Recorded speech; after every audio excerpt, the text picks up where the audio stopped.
Bonjour à toutes et à tous, bienvenue au sein de la Room Les Speakers AFCP, organisée en partenariat avec Eric Blo, qui est parmi nous à nouveau ce soir, agent de conférencier. Bonsoir Eric. Bonsoir à tous. Et Philippe Boulanger, président de l'AFCP, l'Association française des conférenciers professionnels, et il aime dire aussi des maîtresses et maîtres de cérémonie. Bonsoir Philippe. Bonsoir Claude, bonsoir Eric, bonsoir tout le monde. Bonsoir Christine. Bonsoir tout le monde, bonsoir Philippe, bonsoir Christian, bonsoir Eric, bonsoir tout le monde en bas, bonsoir Aude, Chérine, Scott. Bonsoir Christine. Déborah, bonsoir tout le monde. Bonsoir à tous. Alors cette room est enregistrée en ce moment sur Clubhouse et Zoom pour celles et ceux qui vont nous rejoindre aussi sur Zoom, ce qui vous permettra de revoir le replay si vous le souhaitez. Alors bienvenue à tous dans la sérénité, la bienveillance et puis surtout l'interactivité en deuxième partie avec notre invité. Alors nous accueillons Christine Morlet pour une interview intitulée « Avoir un impact en moins de 20 secondes ». Alors, n'est-ce pas le plus important d'avoir un impact en public? Je vois qu'il y a des coachs, des consultants, des conférenciers qui sont là ce soir. Alors, qui dit impact dit pitch. Donc, j'ai la pression. Je me devais d'un pitch pour Christine Morlet en 7 secondes top chrono. Christine est conférencière et coach de conférenciers. Elle aide les conférenciers qui manquent d'impact en public, qui n'ont pas la bonne posture ou encore qui ne savent pas aller à l'essentiel. Et donc, elle fait en sorte de les aider à devenir mémorables. Elle est spécialiste d'influence. Donc, voilà pour Christine. Spécialiste de l'influence positive. Oui, spécialiste de l'influence positive. Voilà, c'était le suspense. C'était pour s'en souvenir et elle a bien réagi. Alors, j'ai envie de vous en dire un peu plus suite à ma rencontre avec Christine d'il y a quelques années. Au-delà de la belle histoire et du parcours de Christine, Christine est une femme engagée, une femme de caractère, une femme chaleureuse, humaine, comme j'aime bien le dire. Dans la prise de parole depuis toujours, elle est entrepreneuse, création de société, je l'ai appris à 28 ans. Elle intervient dans les techniques d'influence dans un grand groupe international pendant de grandes années. Elle aime bien les voyages à l'étranger et l'influence internationale.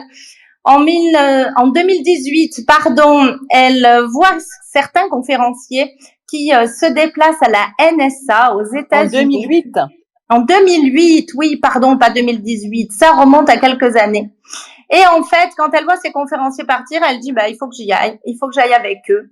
Nous sommes bien en juin 2008 et elle part assister à cette conférence internationale. Et là, l'effet waouh, elle est subjuguée. Et elle dit, c'est le métier que je veux. Je souhaite être conférencière internationale. Alors, un challenge à Paris pour arriver finalement à un magnifique résultat, l'obtention de la certification, labellisation du CSP en 2012, la première femme conférencière qui est récompensée en France. Alors, quel parcours étonnant, Christine. Merci d'être avec nous ce soir. Et j'ai une première question pour mieux te connaître. Nous sentons une passion de la conférence, de la prise de parole en public. D'où te vient cette passion? Est-ce que tu peux nous en dire plus? Eh bien, comme le dirait Virginie Delalande, je suis bavarde. J'aime bien partager et aujourd'hui, après avoir fait plusieurs tours du monde en conférence, ma raison d'être profonde, c'est la transmission. J'ai envie de transmettre aux autres ce que je sais. La transmission, transmettre aux autres. Alors, tu es conférencière, toujours conférencière, coach de conférenciers. Et aujourd'hui, tu vas nous livrer quelques secrets pour impacter en public. Entre ces deux métiers, finalement, de conférencière, coach de conférencier, tu préfères lequel? Eh bien, écoute, j'ai exercé le métier de conférencière internationale pendant des années. Et aujourd'hui, je me consacre beaucoup plus au métier de la transmission. C'est un choix que j'ai fait. Donne toujours des conférences. On me sollicite toujours pour donner des conférences, y compris en ligne, en face à face aussi. Mais globalement, ce que j'aime particulièrement, c'est m'intéresser vraiment aux gens que j'accompagne, à leur histoire. Et voilà, cette connexion de cœur à cœur qu'on peut avoir avec les gens lorsqu'on les accompagne dans leur storytelling, lorsqu'on les découvre. C'est ça qui m'intéresse vraiment. Je peux juste, excusez-moi, juste interrompre un petit peu. Il y a une boucle de son qui s'est fait. On entend l'écho en permanence. Je sais pas s'il y a un micro ouvert sur Zoom, un truc et on n'arrive pas. Bon, moi, en tout cas, ça me distrait un peu. Est-ce que vous pouvez regarder ça? Alors, pas chez moi. Moi, j'ai le haut-parleur à 0. Moi aussi. Ah, là, c'est bon. Là, ça s'est arrêté. C'est bon? Ok, super. Merci, Scott. Et donc, en fait, ton parcours et ta vision et ta posture est très internationale aujourd'hui, Christine. Alors, tu m'as parlé de nombreux mentors, conférenciers qui t'ont inspiré, notamment 2 personnes qui t'ont vraiment marqué. W. Mitchell, grand burlet, paraplégique, un conférencier international exceptionnel. Dan Pointer qui a écrit 168 livres. Et il y a une citation de lui qui t'a marqué aussi profondément. Il y a une énorme différence entre être bon et être excellent. Alors, à travers tes secrets, ce soir, tu vas nous livrer comment passer de bon à excellent. Alors, c'est à toi. Alors, comment passer de bon à excellent? Déjà, pour être impactant en 20 secondes ou moins, il y a 2 manières de faire finalement. Il y a quand vous pitchez un projet ou quand vous pitchez pour vous présenter et quand vous ouvrez votre conférence. Donc, par lequel tu veux que je commence? Eh bien, par le pitch, ce serait bien. Alors, le pitch. Donc, le pitch en 7 secondes, c'est je suis, entre parenthèses, prénom, nom et fonction. J'aide, entre parenthèses, cœur de cible, public cible, qui a, entre parenthèses, problème, souffrance, difficulté, à obtenir, entre parenthèses, bénéfice. Je suis, entre parenthèses, brand. Ok, voilà, ça donne ce que tu as dit tout à l'heure. Je suis Christine Morlaix, coach de conférencière professionnelle. J'aide les conférenciers qui ont du mal avec leur posture, qui ont du mal qui se perdent dans leurs notes, qui ont du mal avec leur corps, la position de leur corps, à devenir réellement mémorables. Et je suis spécialiste de l'influence positive. Donc voilà, le pitch en 7 secondes, c'est simple en fait. Il faut juste remplir les cases. Et ce qu'il faut se dire, c'est que ces cases sont mobiles. Les seules qui ne sont pas mobiles, c'est qui vous êtes, votre prénom, votre nom, votre fonction, et puis votre brand à la fin. Mais au milieu, finalement, le jour où vous parlez à un public de femmes chefs d'entreprise, eh bien, j'aide les femmes entrepreneurs qui souffrent du syndrome de l'imposteur, qui se perdent dans leurs notes, à devenir vraiment visibles et mémorables. Et je suis toujours spécialiste de l'influence positive. Donc en fait, tu vois, tu l'adaptes finalement au milieu. Tu adaptes ta cible et tu adaptes aussi les souffrances de ta cible.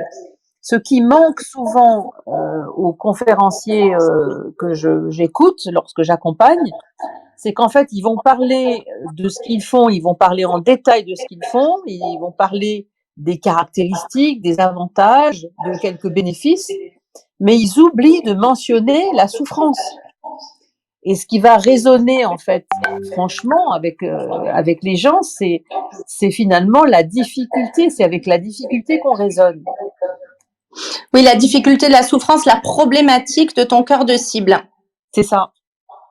Très bien. Donc, nous avons tenu, on a tous noté, là, le pitch en 7 secondes. Et en ce qui concerne l'ouverture, alors, quels sont tes secrets? Alors, en ce qui concerne l'ouverture, j'utilise, moi, 3 types d'ouverture. Il y en a d'autres, bien sûr.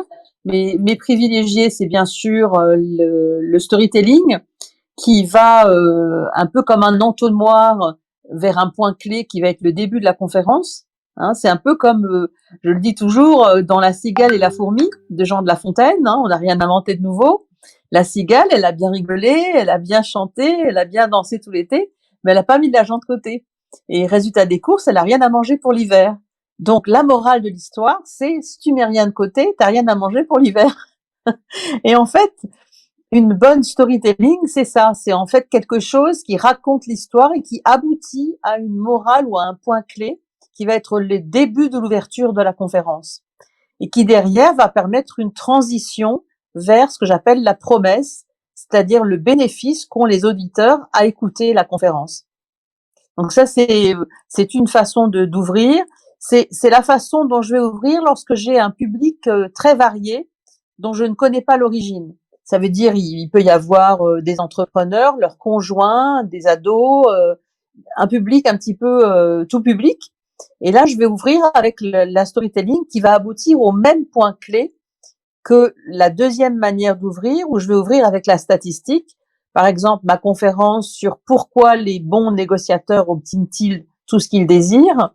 Eh bien, j'ouvre avec la statistique.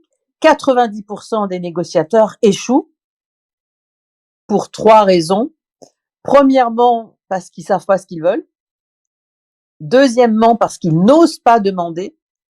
Troisièmement, parce qu'ils se font un film dans leur tête dans lequel ils n'osent pas demander, ne savent pas ce qu'ils veulent et du coup, ils échouent. Et en clair, le point clé, c'est il faut oser. 100% des gens qui osent obtiennent un oui, un non ou un peut-être. Et donc, ça va être le début de ma conférence. Et le storytelling, ça va être exactement la même chose. Ça va aboutir au même point clé avec une histoire personnelle qui est mon histoire signature. La troisième façon avec laquelle je suggère d'ouvrir, c'est également pour les personnes qui démarrent, qui débutent dans la conférence, c'est de démarrer avec une citation, de choisir une citation en rapport, en lien direct avec votre thème. Voilà. Il peut aussi y avoir une affirmation, il peut y avoir aussi, ça peut aussi être une question rhétorique, mais moi, je suis pas tellement pour cette école-là. Je fais partie de l'école internationale de conférenciers qui préfèrent ne pas démarrer par une question, parce que lorsqu'on lance une question à la salle, eh bien, on permet à la salle de réfléchir à la question, et donc potentiellement, on peut perdre son auditoire.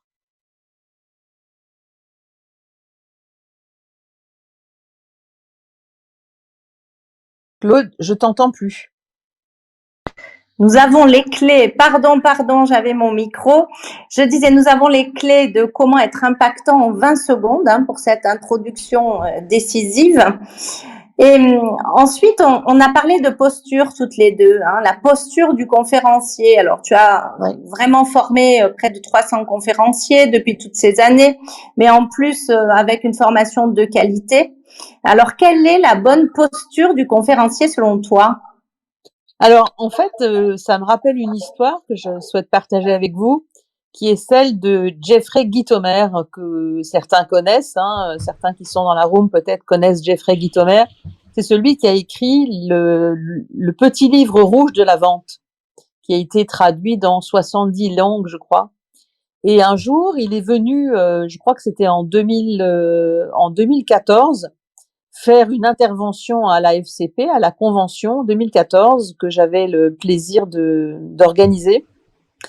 Et il démarre par « Bonjour, je m'appelle Jeffrey Gitomer et je suis tellement content d'être là avec vous. » Et là, il stoppe pendant 3 secondes et je vous la fais à l'américaine. Il dit « Hey, I'm Jeffrey Gitomer. I'm so glad. I'm so thrilled to be here with you. » And then he stops and he says « Who gives a bloody shit? » En fait, tout le monde s'en fout.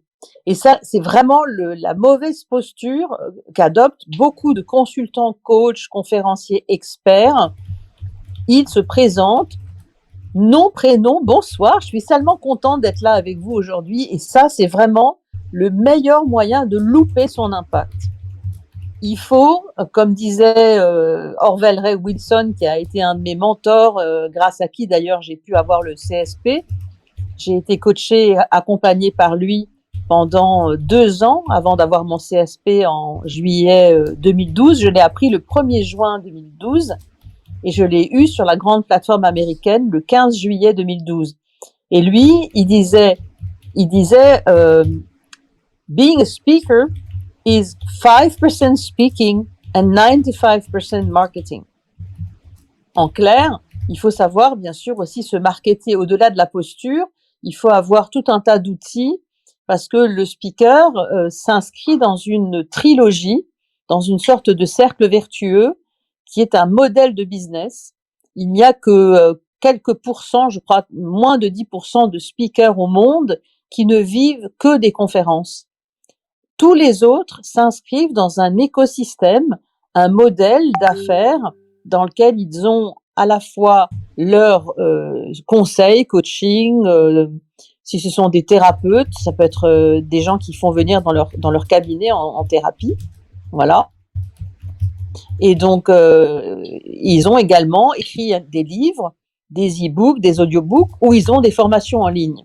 Et donc, ça forme un triangle que j'appelle le triangle... c'est pas le triangle des Bermudes. J'osais pas le dire, hein. Je n'ai rien dit. Hein. C'est le triangle magique, en fait, qui permet en haut à la conférence de faire rayonner les autres activités du speaker. Et en fait, c'est ce que font des gens comme Philippe Boulanger ou Hervé Franceschi, enfin plein d'autres speakers que je connais évoluent dans cet écosystème.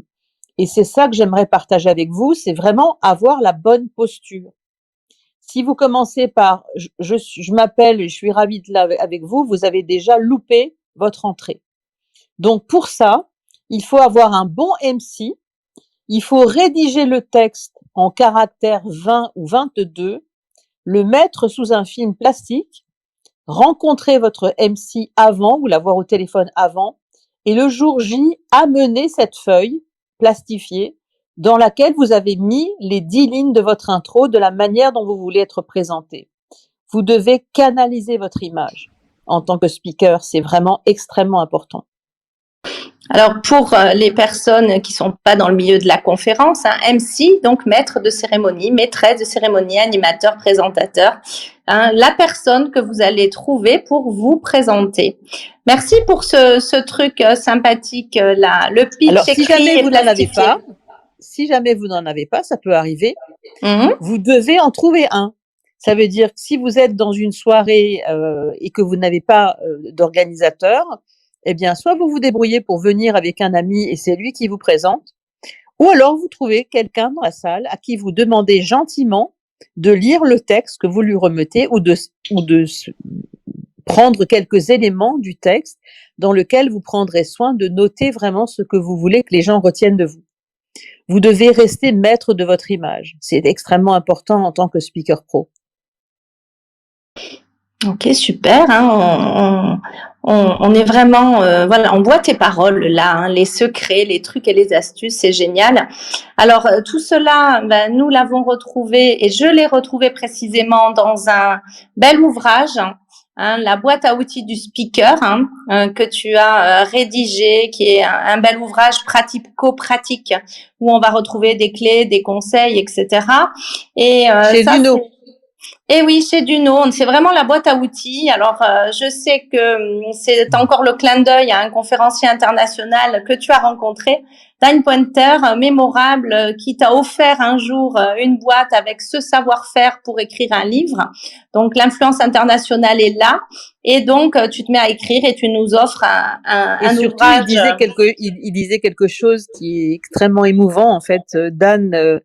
rien que d'en parler, ça me donne les larmes aux yeux. En fait, il disait quelque chose d'incroyable. Il disait, "Don't die with a book inside of you." Ne meurs pas avec un livre au fond de toi. En fait. Et donc, dans cette boîte qu'il m'a offert quelques jours avant de mourir, il est parti en 2015. Il nous a quittés en 2015. Il habitait à Santa Barbara, c'était quelqu'un dont j'étais très proche. W. Mitchell aussi, je vous engage vraiment, tous ceux qui ne connaissent pas les speakers internationaux, d'aller voir ces speakers en action. Donc, il y a W. Mitchell, donc W. Mitchell, M-I-T-C-H-E-2-L. Lui, c'est le roi de la pause.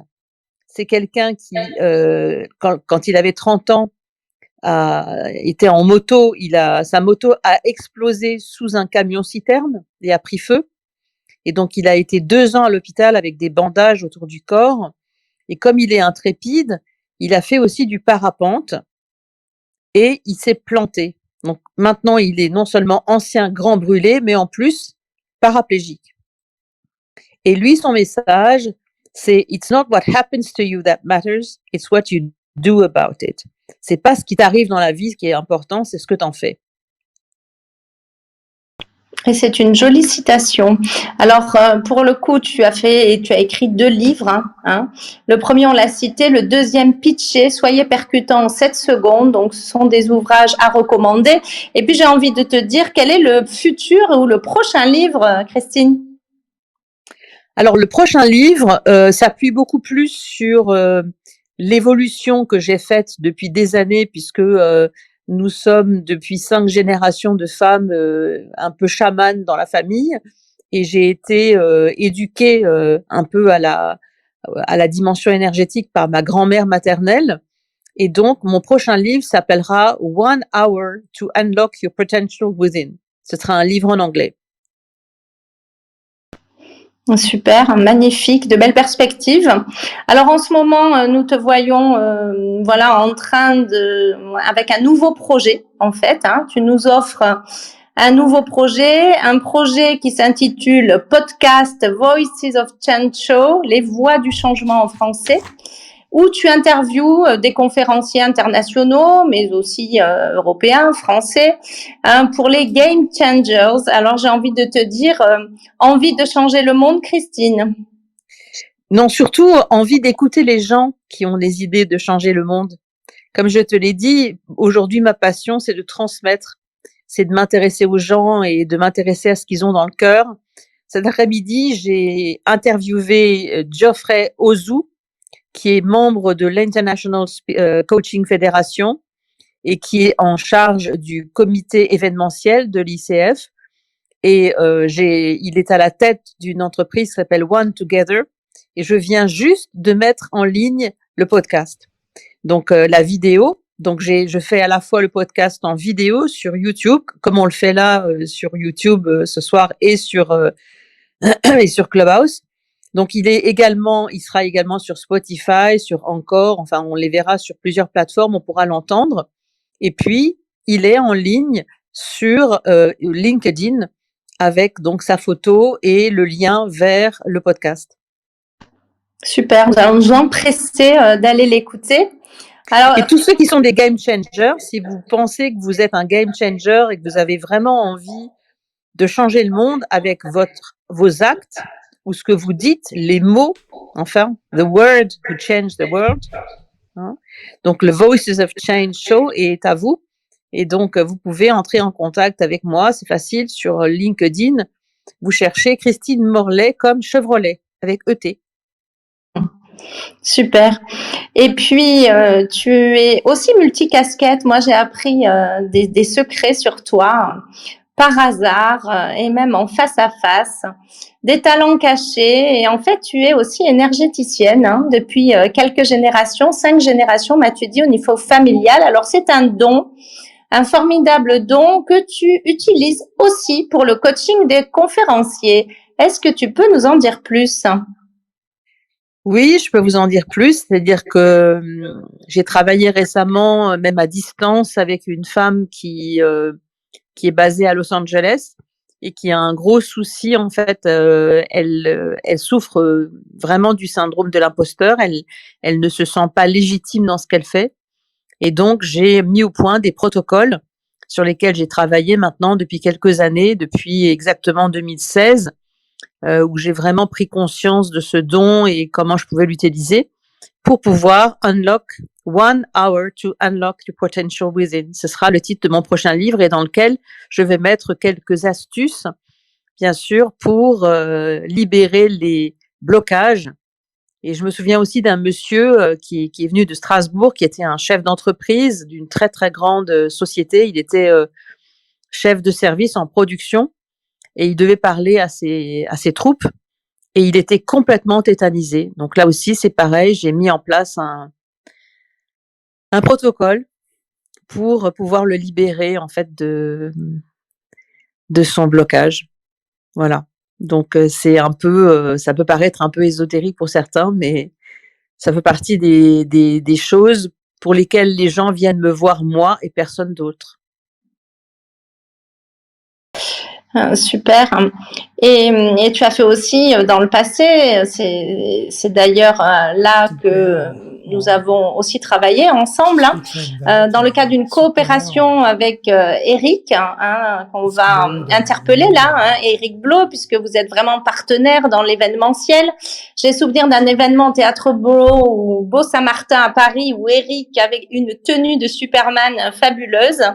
Alors Eric, quelques mots ou questions ou expériences dans ta relation avec Christine? On est devenus proches avec Eric. Oui.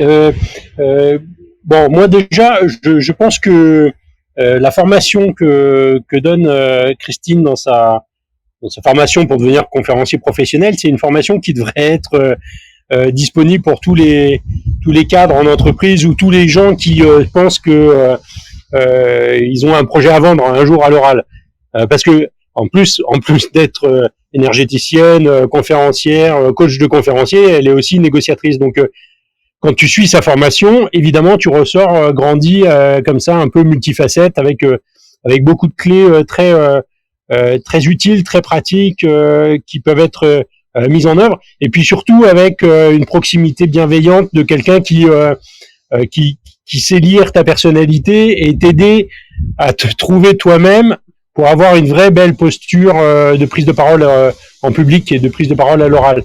Ce qui me semble être une arme indispensable en fait aujourd'hui pour défendre des idées, pour changer le monde. Alors on voit bien du coup que Christine va sur cet univers-là avec son podcast, mais aussi tout simplement pour de temps en temps défendre un projet ou engager une conversation de manière beaucoup plus décontractée.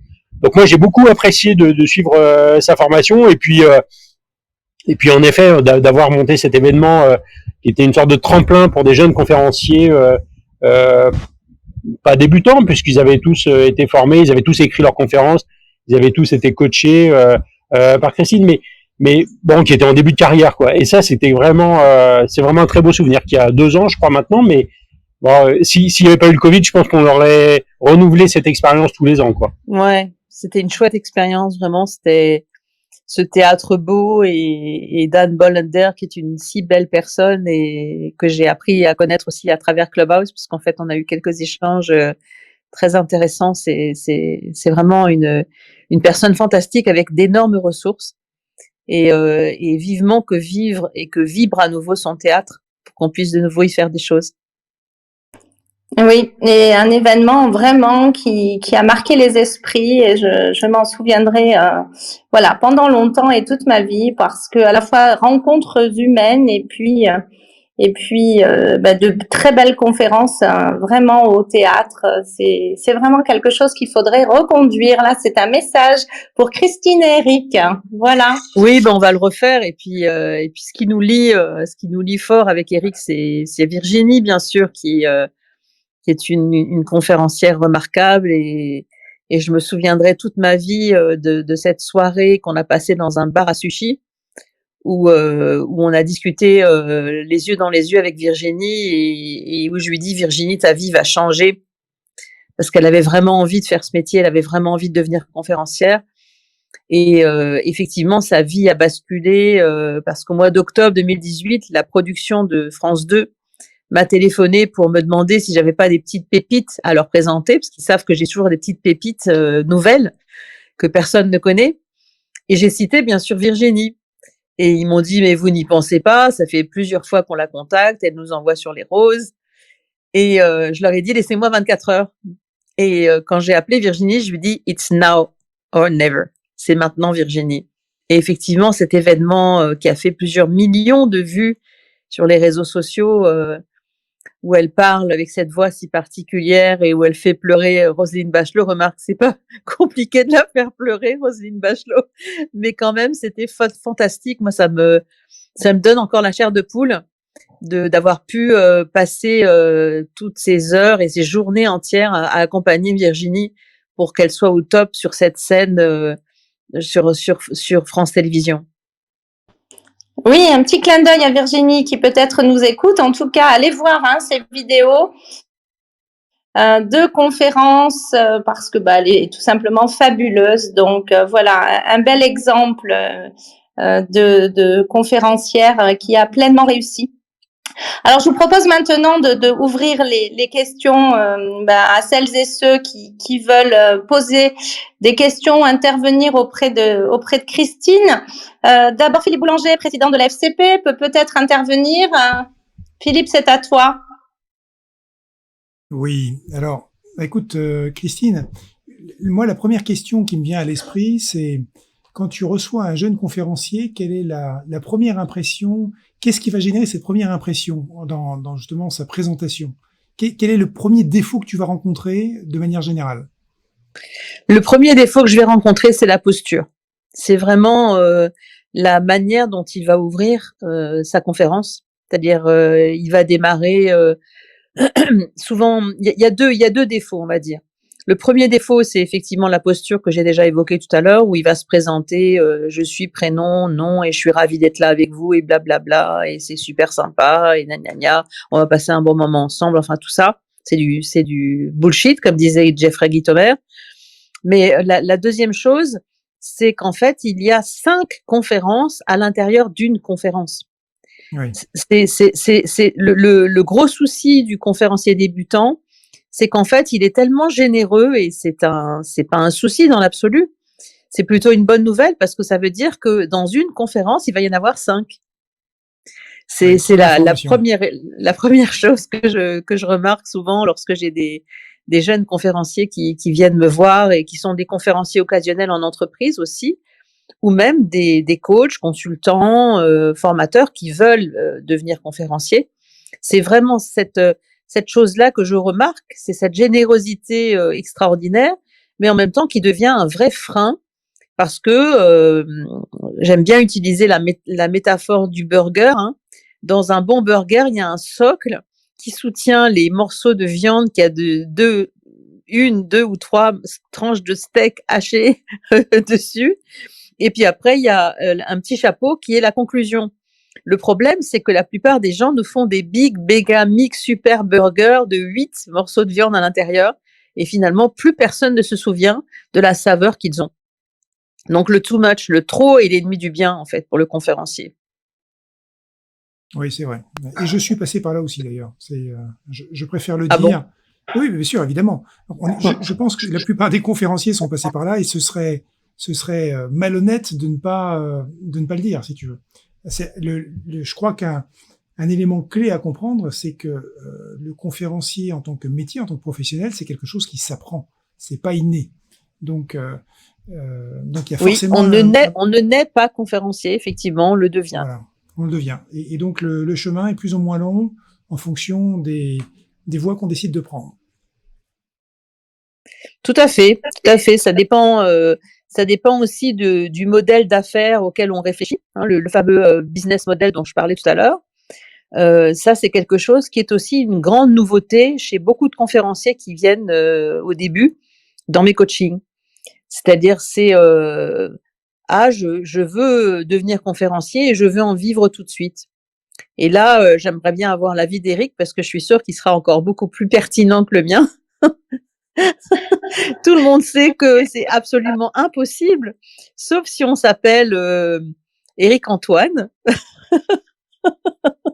avec qui j'ai eu le plaisir de travailler, dont d'ailleurs la conférence s'appelait « Il y a de la magie dans l'optimisme ». Mais si vous n'êtes pas une célébrité, ça va être compliqué au début de vous faire payer vos conférences. Absolument. Moi, j'ai le souvenir, Christine, de 2 phrases clés, à la fois d'Éric et de Philippe. Alors, c'est une jolie histoire et rigolo en même temps. Éric m'a dit « Travaille, travaille, travaille ». Je m'en souviens encore et je continue, Éric, à travailler. Répéter. Voilà. Et Philippe m'a dit, il faut quelques années, et voilà, le démarrage et le fait d'évoluer, de progresser, minimum 3 ans, pour le métier. Alors j'ai encore un tips à partager si tu le permets. Vas-y. Claude, en fait, la plupart des conférenciers, c'est pour répondre aussi à la question de Philippe, les nouveaux conférenciers, souvent, ils écrivent leurs conférences. Et ça, c'est le truc à pas faire. En fait, il faut écrire le storyboard, c'est-à-dire il faut générer des post-it du storyboard et il faut parler sa conférence. Parler sa conférence, puis l'enregistrer, passer par un logiciel de transcription de l'oral à l'écrit et ensuite passer au tamis. En fait, faire comme ce que disait Darren Lacroix, qui est le champion du monde 2011 des Toastmasters. Il dit, it's just like strawberry juice. Tu prends que le jus et t'enlèves tous les pépins. En fait, il faut retranscrire la conférence de l'oral à l'écrit et pas l'inverse. Passer de l'écrire la conférence comme un bon élève et passer à l'oral, c'est une erreur fondamentale. Et les gens qui passent de l'oral à l'écrit, qui font leur storyboard, qui font leur plan, qui mettent leur plan en phase 2, d'abord. Ensuite, ils s'enregistrent, ils retranscrivent. Puis l'autre étape, ils se filment, ils se regardent, ils regardent la posture. Ensuite, ils scénarisent. Et après la scénarisation, ils répètent. Ils se mettent la conférence dans l'oreille, J-21 minimum pour l'avoir en bouche et être parfaitement à l'aise avec. Comme dirait Michael Aguilar, qui est le deuxième conférencier, ça l'ennuie toujours quand je dis ça parce que c'est pas lui qui l'a eu en premier. Moi, je l'ai eu en 2012 et lui l'a eu en 2018. C'est le deuxième et c'est le premier homme à l'avoir eu. Et il a 2 heures de travail pour 1 minute de conférence. Minimum 2 heures de travail pour 1 minute de conf. Oui, alors, là, une des grandes caractéristiques de Michael, c'est qu'il connaît effectivement sa conférence à la virgule près. Et donc, quand on le voit monter en énergie... Ce qu'on appelle une keynote. Voilà, c'est ça. Donc, il la connaît à la virgule près. Et donc, s'il a défini qu'une conférence, qu'il a créé une conférence qui durait 45 minutes, elle durera toujours 45 minutes. Et si son client lui dit, il faudrait que ça fasse une demi-heure ou que ça fasse 1 heure, il va dire, non, désolé, c'est 45 minutes. Donc, en fait... C'est ça. C'est la puissance, effectivement, de la conférence qui a été écrite, répétée, et qui a été travaillée comme le fait Michael. Absolument. C'est ce qu'on appelle un keynote speaker, en fait. Et lui, il ne vit que de ses conférences aujourd'hui, mais il est aussi dans un écosystème avec les vendeurs d'élite où ils vendent des formations et des conseils, etc. Hein. Donc, je veux dire, il s'inscrit aussi dans un écosystème comme le font des centaines de conférenciers au monde, en fait. Hein. Oui, tout à fait. Ce que nous pouvons maintenant, c'est entendre Loïc Simon. Bonsoir Loïc et bienvenue. Ouais, merci de m'avoir fait monter sur scène, Claude. J'étais presque sur les escaliers où j'étais hier, où j'étais complètement comme ça, mais là aujourd'hui ça va mieux. Est-ce que vous m'entendez bien parce que j'ai une petite connexion? Oui, très bien. Ouais. Bon, c'est un peu moins bien que les Christine, autres, mais ça va. Bah voilà, je suis désolé. Ah, ça va aller mieux. Chaque fois que je t'écoute, Christine, je suis sous le charme de ton professionnalisme. Alors moi, j'ai suivi ta formation au travers de Véronique Leroy, il y a 2 ans, et c'est ce qui m'a donné envie de ne pas devenir conférencier. D'ailleurs, je m'en excuse, mais effectivement, ayant vu tout le côté professionnel qu'il y a derrière le vrai métier de conférencier, bah c'est pour ça que j'ai décidé d'être plutôt quand même un maître de cérémonie, peut-être un peu merdique, mais qui fait l'affaire, quoi, en fait. Voilà. On n'entend pas. Encore, on entend un mot sur 2 seulement, malheureusement, Loïc. C'est dommage. Ah ben voilà. Alors Oui, problème technique. Ouais, je rappellerai après. Oui, alors ça y est, c'est reparti, je pense. C'est bon là? Oui, ça a l'air. Oui, non, je disais, en ayant suivi la formation de Christine, et je te remercie Christine, j'ai suivi cette formation au travers de Véronique, comme je disais, Véronique Leroy, et c'est ce qui m'a donné envie d'ailleurs à la fin de ne pas devenir conférencier professionnel, parce que je vois effectivement tout le travail qu'il y a derrière ce que vous faites, vous les conférenciers professionnels, et c'est pour ça que j'ai décidé d'être plutôt organisateur, producteur, réalisateur d'événements, et peut-être également maître de cérémonie, pas aussi professionnel que ceux qu'on voit sur la scène ici, qui sont souvent d'ailleurs plus en mode journalistique, comme dirait Eric ou Philippe, ce que je comprends. Hein. Et voilà, donc, mais je voulais te te remercier, Christine, parce que chaque fois que tu viens d'ailleurs au Social Selling Forum, c'est un grand plaisir pour les gens qui t'écoutent en keynote, voilà, ou en atelier. C'est très gentil, Loïc. Je sais, moi j'ai beaucoup d'affection pour toi et pour ce que tu fais et le travail et l'énergie que tu mets dans tout ce que tu fais dans les Social Selling Forum. Donc c'est félicitations, bravo quoi. Hein. Oui, c'est notre monsieur action et dynamisme, Loïc. Et puis, moi, j'attends quelques années encore parce que peut-être qu'une keynote de Loïc Simon verra le jour. Hein. Pour l'instant, je vais attendre quelques années. Il n'est pas prêt, Loïc, et il n'a pas envie. Pour l'instant. Non, c'est psychologiquement. Ouais, psychologiquement, en fait, je suis pas prêt à devenir un pro de la chose. Et si je deviens pas un pro de la chose, autant que je le fasse pas, quoi. Sinon, c'est du bricolage, quoi, en fait. Donc, je fais quelquefois des présentations, mais je veux pas me dire conférencier professionnel. Voilà. Super, merci beaucoup, Loïc. Mais quand tu interviens, c'est toujours bien. Et pour faire le lien avec ce que disait Loïc Simon, s'il y a et je vois des collègues, des amis à moi qui sont dans la room ici, qui pourraient très bien avoir envie de faire cette formation, Christine. En 2-3 mots, qu'est-ce qui pourrait leur donner envie de faire cette formation avec toi? Alors, ce qui leur donnerait envie de faire cette formation avec moi, c'est le que j'ai des approches extrêmement innovantes et qui sont toujours tirées du meilleur de ce que je peux obtenir à l'international. C'est-à-dire que j'ai décidé de continuer à me former en permanence et donc à garder toujours le top du top. Ça, c'est la première raison. La deuxième raison, c'est que la dimension énergétique va faire vraiment la différence pour lever les blocages et les freins. Et il y a beaucoup de conférenciers au départ qui ont des freins, ne serait-ce que ne pas se sentir légitime, entre autres. Donc ça, c'est une bonne raison. L'autre raison, c'est le prix. C'est que je suis pas la plus chère du marché, loin de là, et que je garde des tarifs qui restent complètement abordables par rapport à des tarifs qui ont multiplié juste pour faire de l'argent. Moi, mon moteur aujourd'hui, c'est pas l'argent. C'est pas ça. Moi, mon moteur, c'est transmettre, c'est prendre en main la personne, la transfigurer, c'est ce que je suis en train de faire d'ailleurs avec Grégory Dunem. Vous allez entendre parler de lui.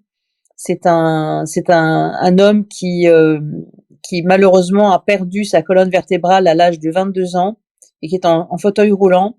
Il est devenu danseur, tennis, hand. Il est devenu skipper en fauteuil roulant. Il a une histoire fantastique et je suis en train de l'accompagner en ce moment. Et vous allez entendre parler de lui bientôt parce que c'est une personne fantastique. Et voilà, lui, quand il est venu me voir, il n'avait pas un sou. Alors, je dis pas que tous ceux qui n'ont pas un sou doivent venir me voir parce que je ne pourrais pas le faire pour tout le monde. Mais ce monsieur-là a vraiment un cœur énorme. C'est une personnalité hors pair et j'ai décidé de l'accompagner pour qu'il devienne un grand conférencier. C'est la raison pour laquelle je disais humaine. Hein. C'est vraiment ça dans le don, Christine. Merci. En tout cas pour la conférence, le marché de la conférence en France, hein, de ce don de toi et ce don pour les autres. Est-ce que Christian avait une question pour Christine? Christian, c'est à toi.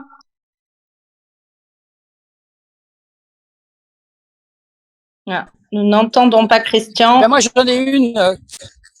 Claude, j'ai une question en fait pour Christine. Tout à l'heure, je l'ai pas posée parce que je montais des escaliers et ça m'essouffle. Ah merde, ça marche plus de nouveau. On t'entend très mal à nouveau, Loïc. Je la poserai tout à l'heure. Oui. Si oui, certains... Je disais, je la poserai tout à l'heure. Essaye de pas bouger essaye de pas bouger et la poser. Essaye de pas bouger et de la poser pour voir. Ouais, bah ça y est, là c'est meilleur. Donc ma question est la suivante, elle est un peu bateau, mais quand même, Christine, puisqu'on n'en a jamais parlé depuis 1 an et demi. Qu'est-ce qui a changé fondamentalement, d'après toi, au niveau de ce monde des conférenciers, du fait du Covid? Qu'est-ce qui a vraiment Ce qui a complètement vraiment modifié changé, votre... ce qui a vraiment changé en fait, c'est pour les gens qui faisaient déjà des webconférences comme Philippe Boulanger et moi et un certain nombre d'autres, ça a pas changé grand-chose. Je veux pas parler au nom de Philippe, mais je suis sûre qu'il sera d'accord avec moi. Par contre, pour ceux qui faisaient que des conférences en présentiel, ils ont dû apprendre à rentrer dans un nouveau modèle d'affaires, à travailler avec des nouveaux outils, à se familiariser avec ces nouveaux outils. Et pour ça, Philippe Boulanger est un maître en la matière. Quand il fait ses changements de fond d'écran, etc., je trouve ça remarquable. Donc en fait, c'est ça ce qui a changé, c'est cette capacité en fait à devoir finalement renoncer à ce qu'on faisait avant, mais le faire sous une autre forme. Moi, j'ai pas changé mes tarifs de vente de conférences en ligne en webinaire, je les ai pas changés. J'ai rien changé du tout. Que ce soit en face à face ou en webinaire, c'est pareil. Donc, pour moi, ça a pas changé grand-chose, mais globalement, je pense que pour les organisateurs de conférences, les gens comme toi, Loïc, ça a dû quand même pas mal bousculer les choses. Il y a des gens qui sont pas à l'aise face à un écran parce qu'ils ont du mal à s'imaginer la salle en face. Moi, quand je fais une webconférence, je m'imagine qu'il y a 5000 personnes en face et ça me pose aucun problème. Voilà, je pense que c'est ça qui a changé globalement. Merci. Alors, je ne sais pas si vous m'entendez. Oui, très bien, Christian. Bon, j'ai un problème de Bluetooth avec mon casque, je crois. Christine, je voulais te solliciter sur la partie internationale de ton parcours. Fréquentant moi-même les entreprises depuis quelques années, voyant des intervenants français et anglo-saxons, je remarque une très grosse différence, avec au bénéfice des anglo-saxons une plus grande concision, le fait d'aller, comme on dit, straight to the point, de savoir faire une accroche, une chute, d'avoir toujours un trait d'humour. Est-ce que ça, c'est culturel parce que eux ont compris que l'efficacité était inversement proportionnelle au temps d'occupation de l'espace et que nous, finalement, on aime bien s'écouter parler. Comment tu l'analyses? Je suis d'accord avec ce que tu dis, c'est vraiment culturel. Et d'ailleurs, dans la posture qu'on évoquait tout à l'heure, c'est une des choses, c'est un des premiers changements que peut accepter le conférencier qui vient se former avec moi, c'est d'accepter de désapprendre pour réapprendre, en fait.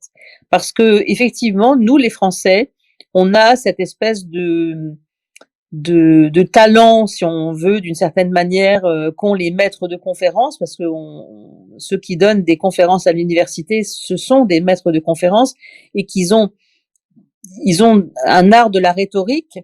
Et nous, effectivement, on a de très grosses difficultés à faire concis, court, straight to the point.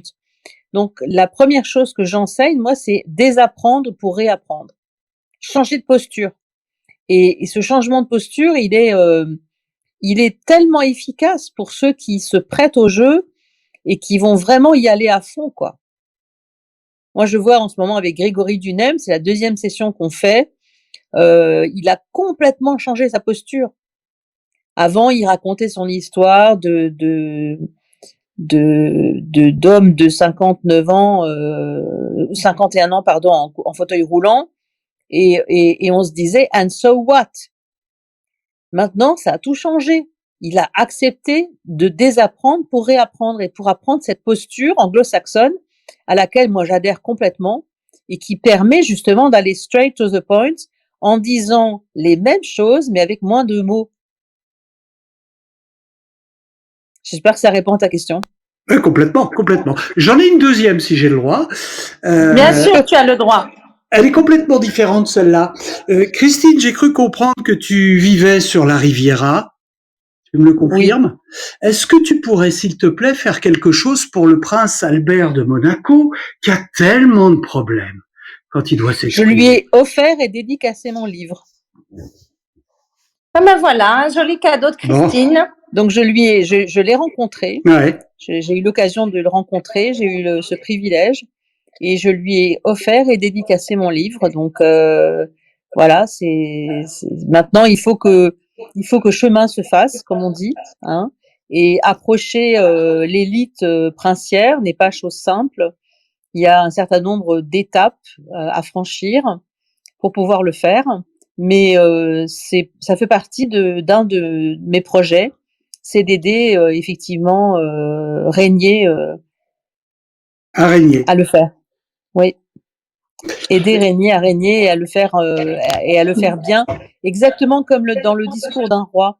D'ailleurs, je travaille un peu comme le coach du film Le discours d'un roi, puisque je mets de la musique sur les oreilles des personnes que je coach pour leur apprendre à parler plus lentement au rythme de la musique classique, par exemple. Je travaille avec l'opus 622 pour clarinette et orchestre de Mozart. Je vous invite à vous entraîner avec ça, parce que ça va vous permettre de baisser le rythme de vos paroles et d'apprendre à faire des vrais silences, ce que j'appelle des silences dramatiques. Alors après ça, tu vas pouvoir, comme le font les commerçants à Monaco, mettre dans ta vitrine, mais toi tu le mettras sur ton site, cette petite pancarte qu'ils ont et qui mettent fournisseur officiel de son Altesse Sérénissime. Ça claque, Christine Morlaix, fournisseuse officielle de son Altesse Sérénissime. Hein, pour l'instant, je lui ai juste offert et dédicacé mon livre. À l'occasion d'une soirée, c'était une soirée spéciale qui était organisée bien avant le Covid à Monaco. C'était une soirée à laquelle il participait avec ses proches et où nous étions très peu à être invités. Et j'ai su quelques heures avant qu'il serait présent, c'était même pas sûr, à 100%. Et j'ai emmené un livre que j'ai dédicacé, je le lui ai remis en main propre. Donc voilà, il a eu le temps de le lire et il va y avoir des effets là sous 6 mois, Christine. On va voir de vrais résultats. L'univers nous dira. Je veux dire, il a peut-être d'autres priorités aussi en ce moment. Donc voilà, c'est l'univers qui nous met sur les routes les uns des autres et qui fait qu'à un moment donné, les gens nous quittent ou qu'ils restent avec nous. Oui, tout à fait. Merci beaucoup, Christian, pour ces 2 questions clés. You're welcome. Est-ce que certains ont envie de venir on stage et de poser des questions à notre invitée ce soir, Christine Morlaix, conférencière, coach de conférenciers? Voilà, n'hésitez pas, c'est le moment. C'est extrêmement intéressant. Ça fait 1h20 maintenant que nous sommes en train de l'écouter, une interview en ligne, en interactivité. Donc, n'hésitez pas, c'est à vous. Ce qui est intéressant aussi dans les interviews, c'est cette interactivité et que chacun puisse prendre la parole. Alors, en attendant que quelqu'un monte, ton prochain challenge, Christine, ce serait quoi? Mon prochain challenge, en fait, c'est d'être plus active encore sur les réseaux sociaux à travers mon podcast. Donc là, je viens de démarrer le podcast. Ça fait moins d'1 mois qu'il a démarré, Voices of Change et les voix du changement. J'ai déjà acheté des sites internet et donc c'est de faire vivre ce podcast. Je pense qu'il a de belles années devant lui parce que les voix du changement, c'est un vrai titre et je pense que c'est le titre du moment. Je crois qu'il y en a beaucoup qui auraient aimé avoir l'idée avant moi, mais c'est moi qui l'ai eu. J'en suis très fière. Et toutes ces personnes magnifiques que j'interviewe là, comme Geoffrey Audou cet après-midi, c'était un vrai bonheur d'écouter son parcours, son histoire. Finalement, l'écouter les histoires des gens, ça me passionne en fait. C'est comme je vous ai dit, moi ma passion, ma raison d'être aujourd'hui, c'est vraiment transmettre et écouter les histoires des gens, ça me passionne. C'est joli, ma raison d'être est la transmission. Alors, je pense que tu vas transmettre beaucoup de choses à mon amie Lucie qui est montée on stage, une future conférencière. Lucie, c'est le moment de poser tes questions à Christine. Bonsoir à tout le monde. Christine, j'ai une question à vous poser.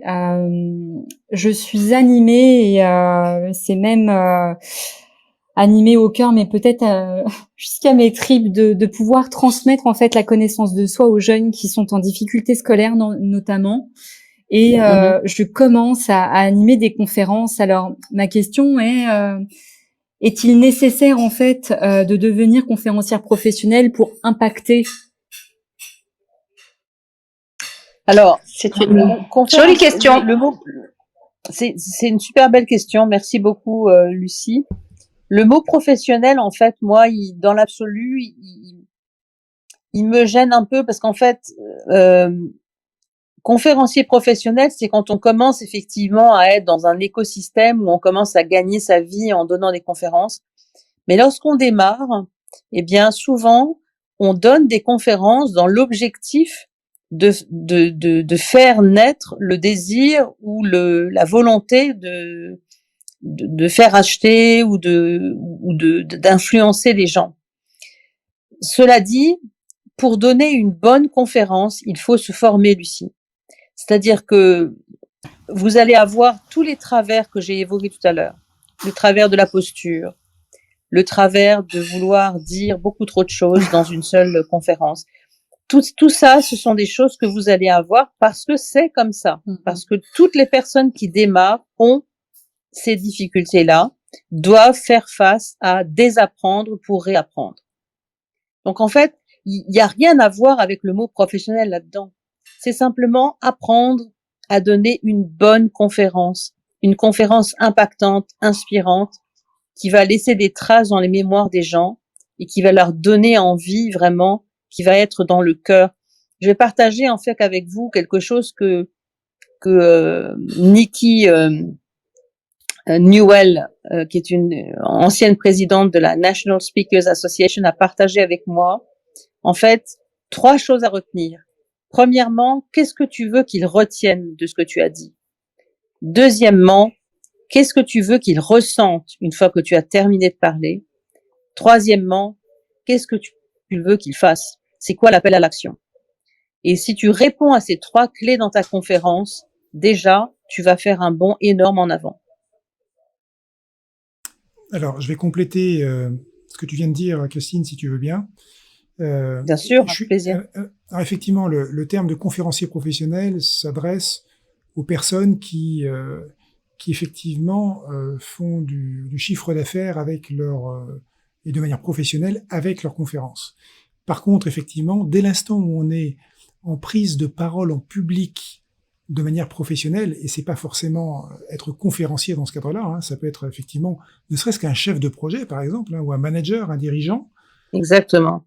Quand il doit s'adresser à un public, que ce soit ses collaborateurs, ses employés ou des gens qu'il faut convaincre, il a besoin d'utiliser ces pratiques que nous, on utilise pour faire des conférences. Et c'est là, en fait, où effectivement des formations comme celle de Christine sont extrêmement utiles. C'est parce que ça permet de monter en compétence par rapport à la qualité du message qui va être transmis.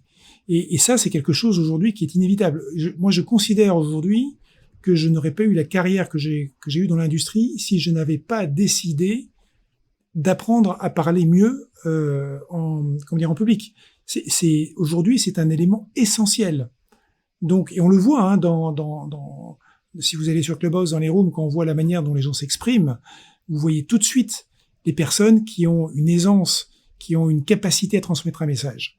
Et si c'est pas le cas, en général, qui est-ce qui t'a formé, Philippe? Tu as été formé par qui?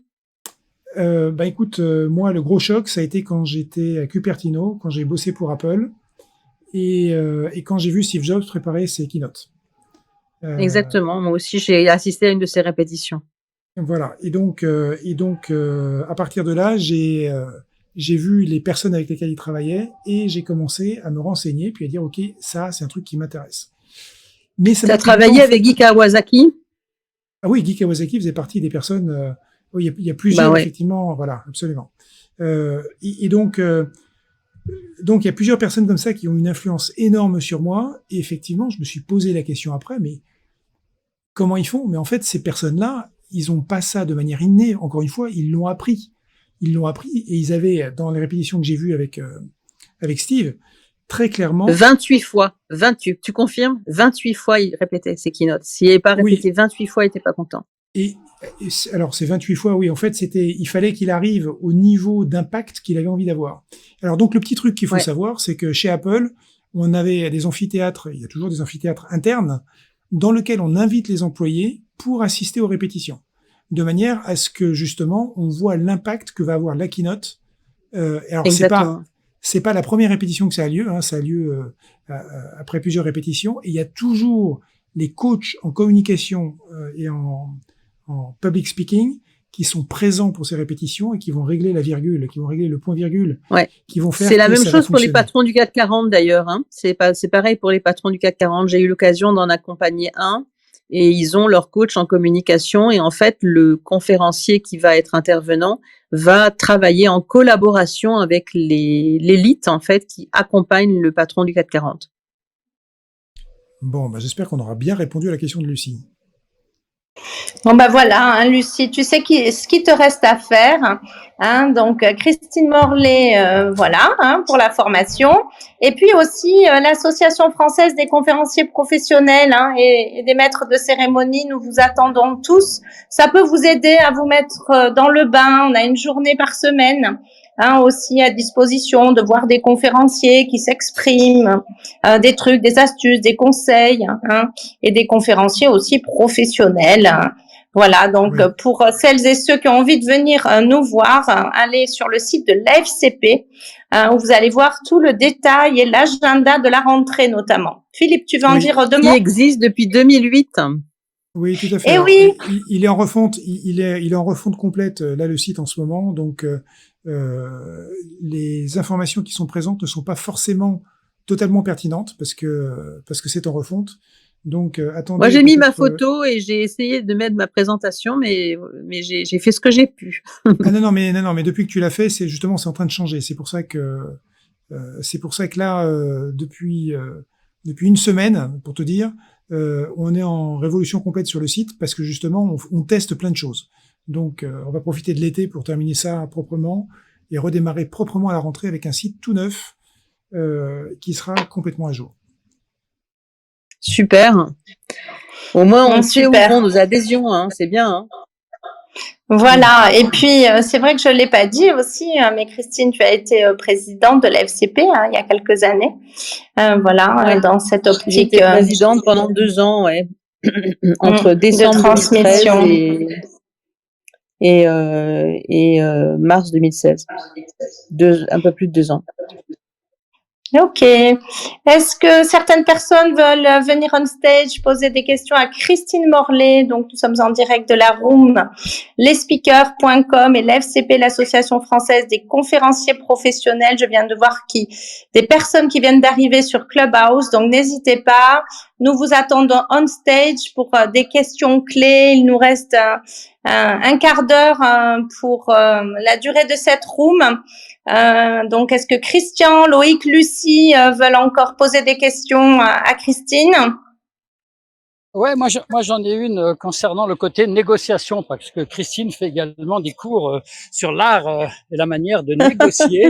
Hein, c'est là où j'ai fait mes 5 tours du monde. Hein. Exactement. C'est ça qui m'a permis d'avoir le CSP. Hein. J'ai donné des conférences sur Why do good negotiators get what they desire?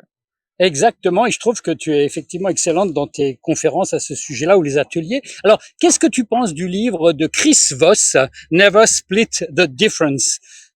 Est-ce que tu le connais? Est-ce que tu l'as lu? Celui-ci, c'est un négociateur-chef du FBI. Et franchement, je conseille que tu le lises et que tu nous dises ensuite ce que tu en penses.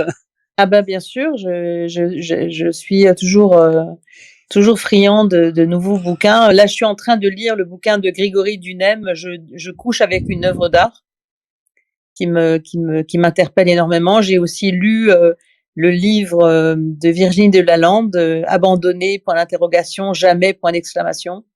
J'ai adoré son livre. Je trouve qu'il y a tellement d'elle à l'intérieur de ce bouquin. Et Grégory Dunem, c'est pareil.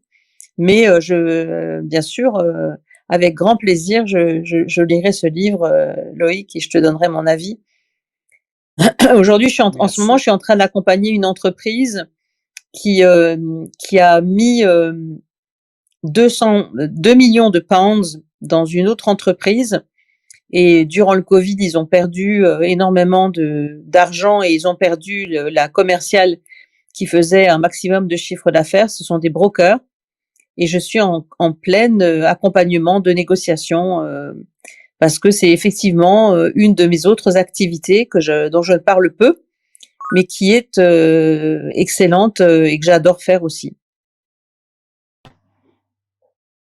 Génial. Un petit mot peut-être sur la négociation, parce qu'effectivement, il y a beaucoup de négociateurs dans l'armée, il y en a dans le RAID, moi j'en ai vu un intervenir en conférence.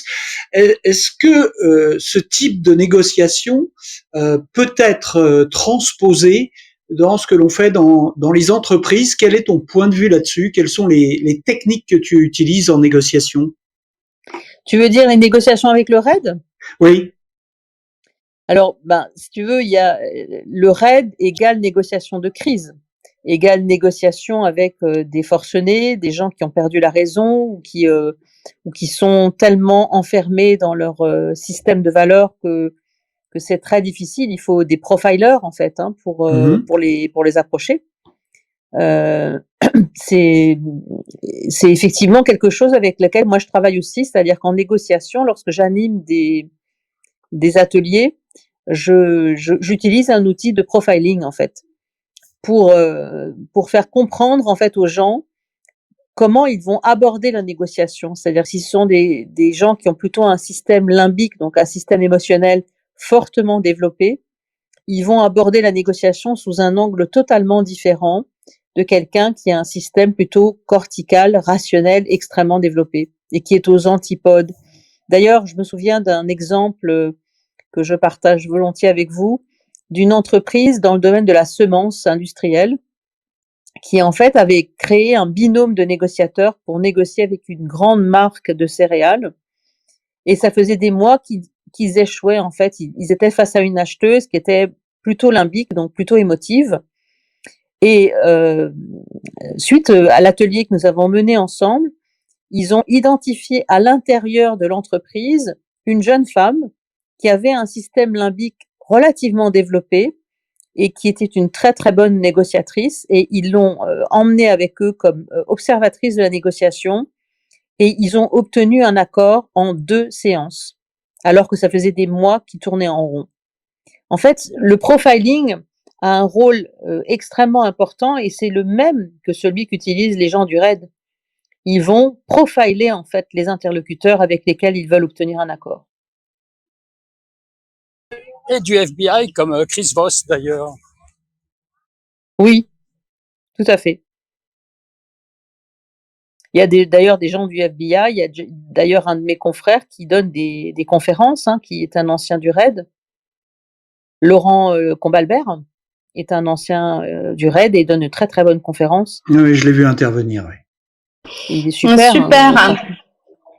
Merci pour ces précisions sur les techniques de négociation. Nous accueillons Frédéric Michel. Bonsoir, Frédéric Michel, bienvenue, conférencier. À toi, une question, une expérimentation, une expérience. Bonsoir Claude, Christian, Philippe, et Christine, et Loïc, Lucie et Eric qui nous a rejoint. Ça fait un petit moment que je donne des conférences, mais dans un contexte un peu particulier. C'est dans mes fonctions précédentes, déjà au MEDEF, j'avais été amené à prendre la parole en public. Je fais depuis 90, je dispense aussi des formations. Et puis en fonction des aléas, par exemple, j'ai fait un tour d'Afrique pour Sage avec des conférences sur la transformation digitale où je cumulais finalement à la fois le rôle de conférencier expert puisque je donnais un keynote d'environ 35 minutes et puis de MC puisque j'animais une table ronde avec des entrepreneurs locaux dans chacun des pays.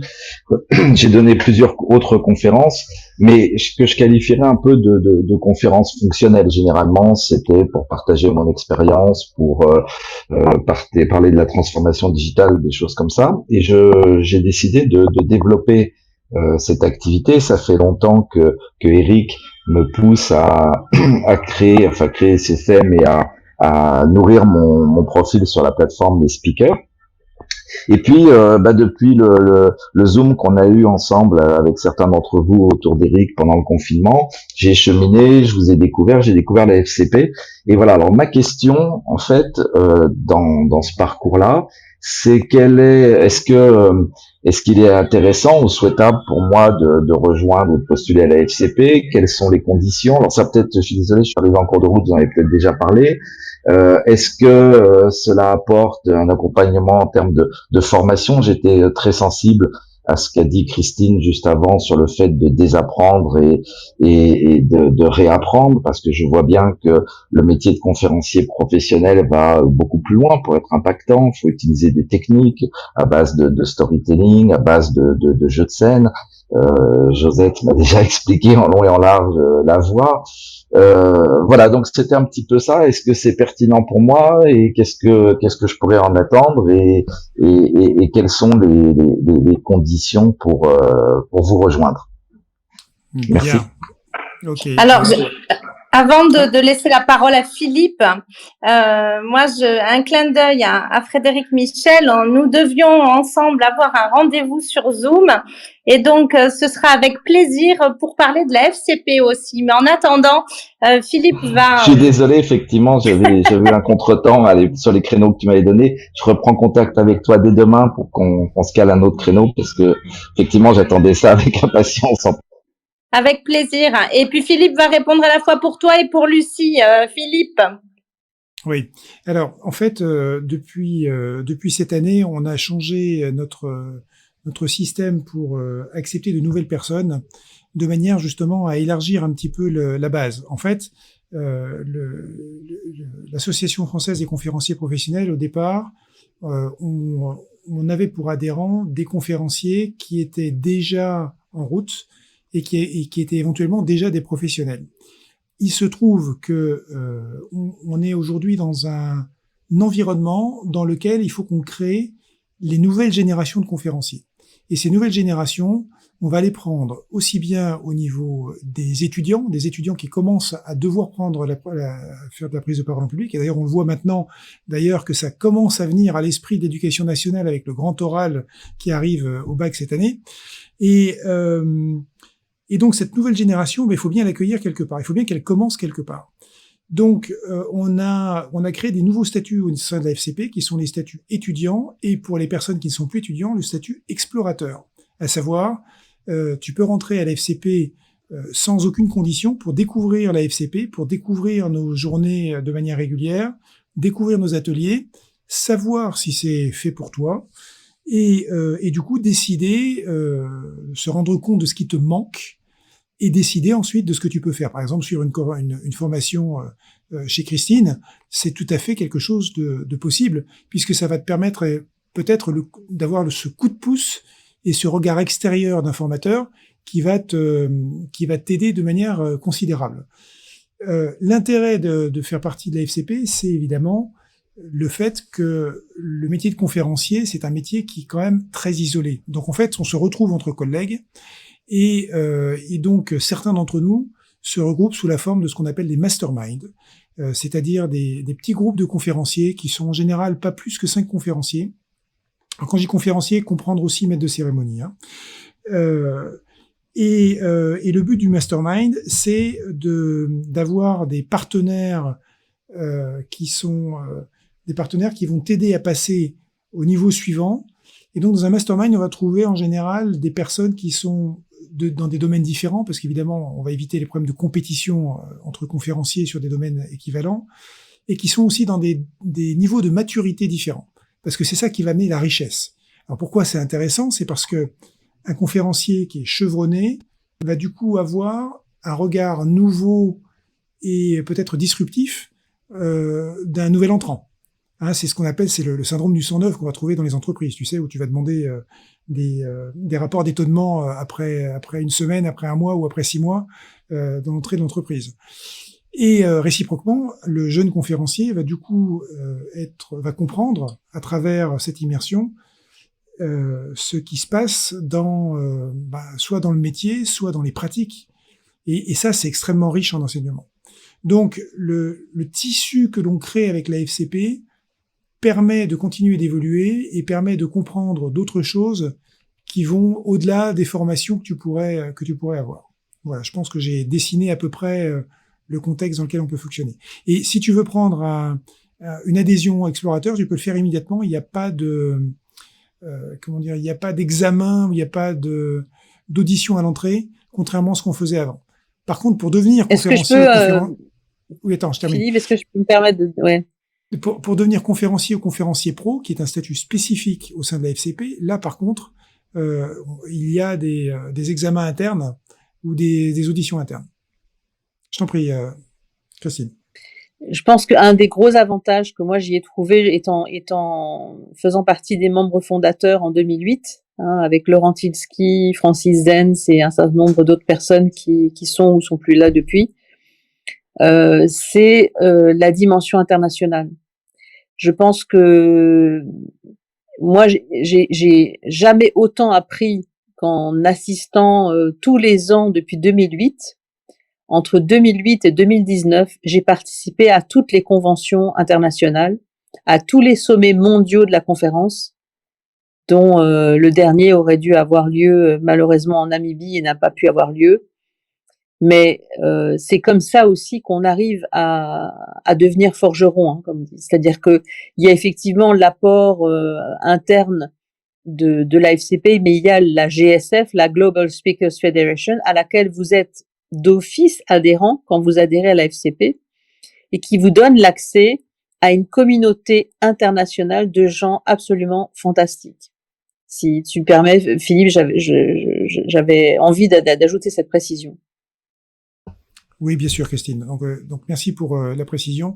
C'est vrai que moi, je suis rentré à la FCP en janvier 2017, donc j'ai découvert la FCP au détour d'un salon professionnel, et la même année, je suis allé à la convention de la NSA aux États-Unis, donc qui est la National Speakers Association, et là je me suis pris une baffe considérable. Et quand je dis une baffe, le mot est faible.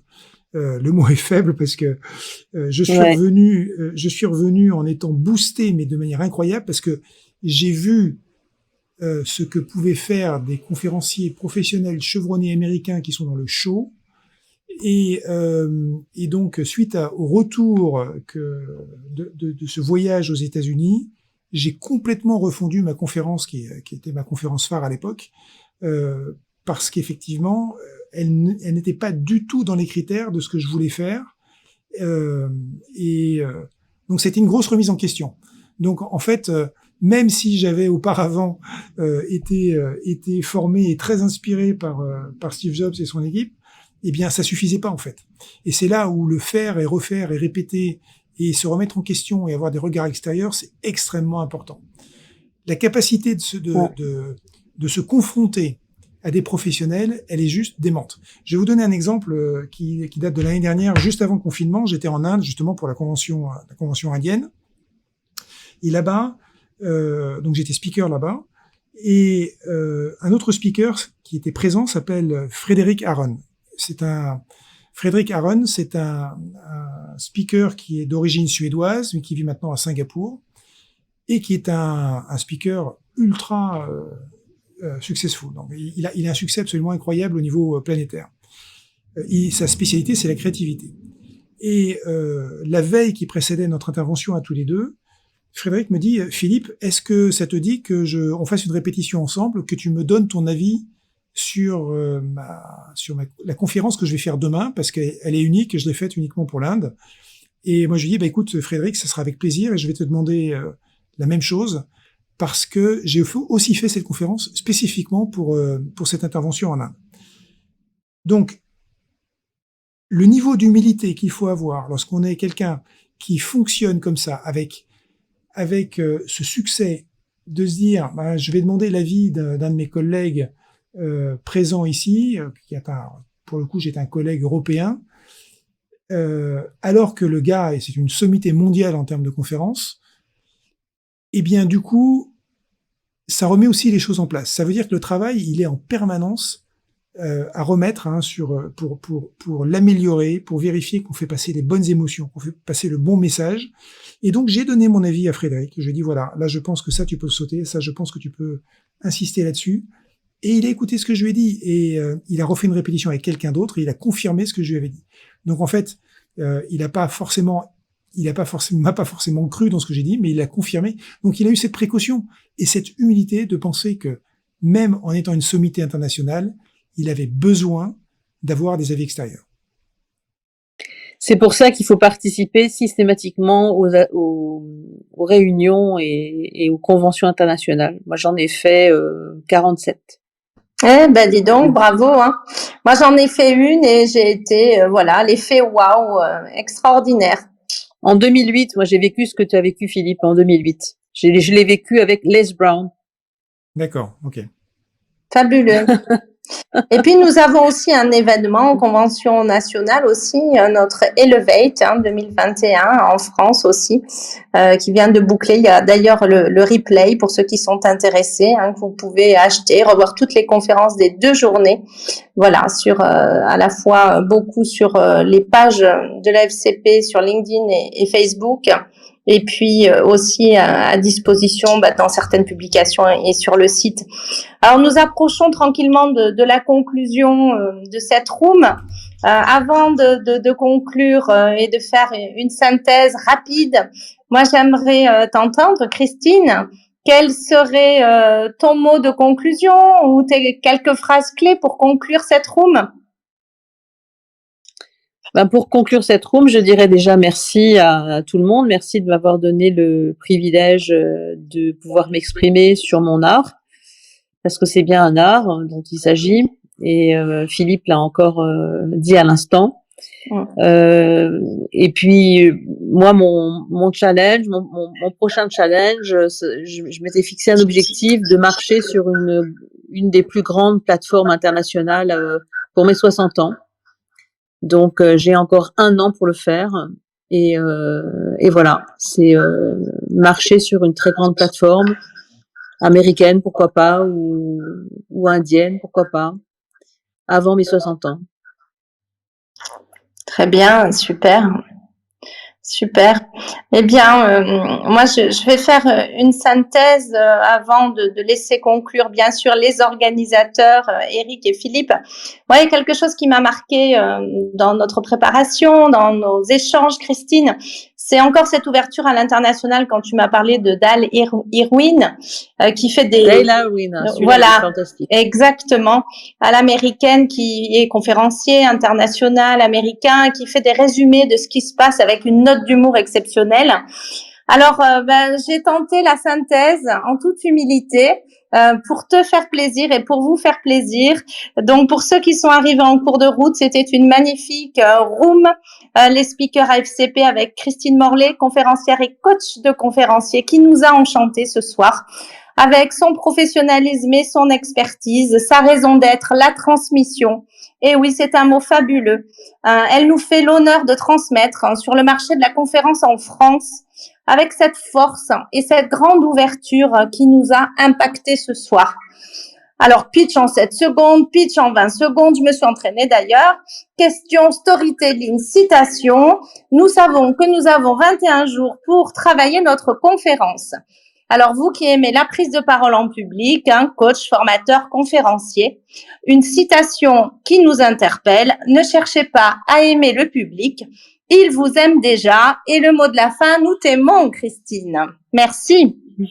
Merci beaucoup. Ça me touche beaucoup. C'est vrai que c'est ce que Orwell Ray Wilson m'a dit. Il a été coach. C'est l'éditeur. Tiens, pour toi et Loïc qui adore lire. Guerrilla Sales and Marketing de Orwell Ray Wilson, un ouvrage absolument fantastique sur la vente et le marketing justement, et complètement réédité au goût du jour. Et Orwell Ray Wilson m'a dit un jour, "Don't search for love, they love you already."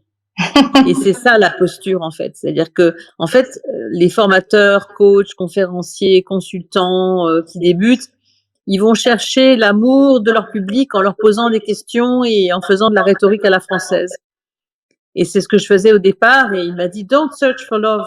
They love you already. Et c'est avec ça que j'aimerais conclure parce que c'est un très, très grand coach.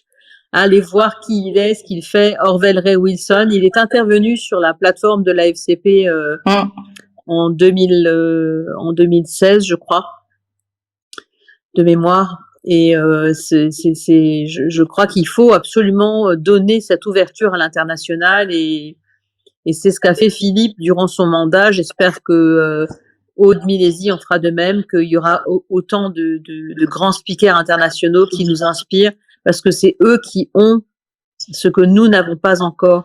Il faut désapprendre pour réapprendre et aller vers eux, comme me posait la question tout à l'heure Christian.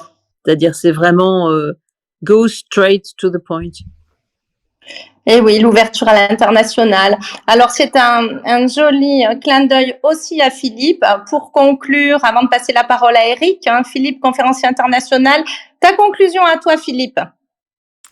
Écoute, c'était une superbe room. Je te remercie, Christine et Claude, pour avoir maîtrisé l'interview avec Christine, mais il semblerait que c'était fluide. Voilà, on va dire que c'était fluide et bien à l'image de Christine. Super, merci beaucoup. Ça me touche beaucoup, Philippe, de venant de toi. Merci, Philippe. Je crois qu'Eric nous a rejoint. Eric, ton mot de la fin. C'est le problème, c'est marqué « Live quietly », mais en fait, tout le monde voit quand tu pars et quand tu reviens. Et oui, nous t'avons vu. J'avais un petit impératif d'une demi-heure, mais bon, je sais que j'ai le replay. Pour moi, devenir conférencier, c'est à la fois vaincre une des plus grandes peurs de l'humanité, c'est de prendre la parole en public, et c'est aussi s'armer pour changer le monde, quand on a envie de changer le monde, quand on a envie de bousculer les choses sur un sujet. Et devenir conférencier, c'est ça. Et je pense que Christine Morlaix est une des meilleures coachs, en tout cas c'est la meilleure que je connaisse, pour vous accompagner sur ce chemin de devenir des conférenciers. Donc je vous invite tous à la suivre et à la contacter. Super, merci beaucoup Eric, ça me touche beaucoup de la part d'un agent de conférencier parce que tu connais les meilleurs, tu sais les faire travailler et c'est vrai que ça me touche vraiment beaucoup. Merci pour le compliment qui me va droit au cœur. Merci à tous, merci aux organisateurs pour cette room, merci Lucie, Frédéric Michel, Loïc bien sûr, Christian qui est toujours fidèle avec nous pour ces rooms. Nous vous donnons rendez-vous demain soir, chaque jour la room, les speakers, la FCP à 18h30. Demain vendredi, une room un peu spéciale, la room Ravioli. Nous échangeons sur l'événementiel, l'actualité de la semaine. Et donc, nous vous donnons rendez-vous demain à 18h30. Merci à vous tous et à demain. Au revoir. Merci infiniment, bonne soirée. Merci, salut. Au revoir. Et on fait comme les anglo-saxons, on compte à rebours de 10 à 0.